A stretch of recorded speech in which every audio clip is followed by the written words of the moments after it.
യോഹന്നാൻ എഴുതിയ രണ്ടാം ലേഖനം.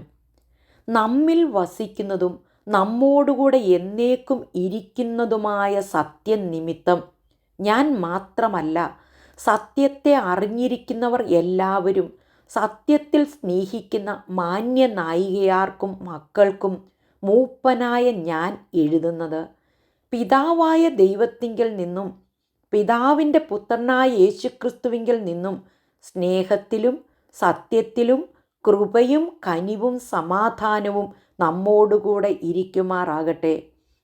നമുക്ക് പിതാവിങ്കിൽ നിന്ന് കൽപ്പന ലഭിച്ചതുപോലെ അവിടുത്തെ മക്കളിൽ ചിലർ സത്യത്തിൽ നടക്കുന്നത് ഞാൻ കണ്ട് അത്യന്തം സന്തോഷിച്ചു. ഇനി നായികയാരെ, നാം അന്യോന്യം സ്നേഹിക്കണം എന്ന് പുതിയ കൽപ്പനയായിട്ടല്ല, ആദ്യം മുതൽ നമുക്കുള്ളതായിട്ട് തന്നെ ഞാൻ അവിടുത്തേക്ക് എഴുതി അപേക്ഷിക്കുന്നു. നാം അവൻ്റെ കൽപ്പനകളെ അനുസരിച്ച് നടക്കുന്നത് തന്നെ സ്നേഹമാകുന്നു. നിങ്ങൾ ആദ്യം മുതൽ കേട്ടതുപോലെ അനുസരിച്ച് നടപ്പാനുള്ള കൽപ്പന ഇതത്രേ.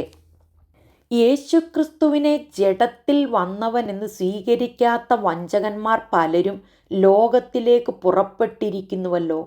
വഞ്ചകനും എതിർ ക്രിസ്തുവും ഇങ്ങനെയുള്ളവൻ ആകുന്നു. ഞങ്ങളുടെ പ്രയത്നഫലം കളയാതെ പൂർണ്ണ പ്രതിഫലം പ്രാപിക്കേണ്ടതിന് സൂക്ഷിച്ചുകൊള്ളുവിൻ. ക്രിസ്തുവിൻ്റെ ഉപദേശത്തിൽ നിലനിൽക്കാതെ അതിർ കടന്നുപോകുന്ന ഒരുത്തനും ദൈവം ഇല്ല. ഉപദേശത്തിൽ നിലനിൽക്കുന്നവനോ പിതാവും പുത്രനുമുണ്ട്. ഒരുത്തൻ ഈ ഉപദേശവും കൊണ്ടല്ലാതെ നിങ്ങളുടെ അടുക്കൽ വന്നുവെങ്കിൽ അവനെ വീട്ടിൽ കൈക്കൊള്ളരുത്, അവനെ കുശലം പറയുകയുമരുത്.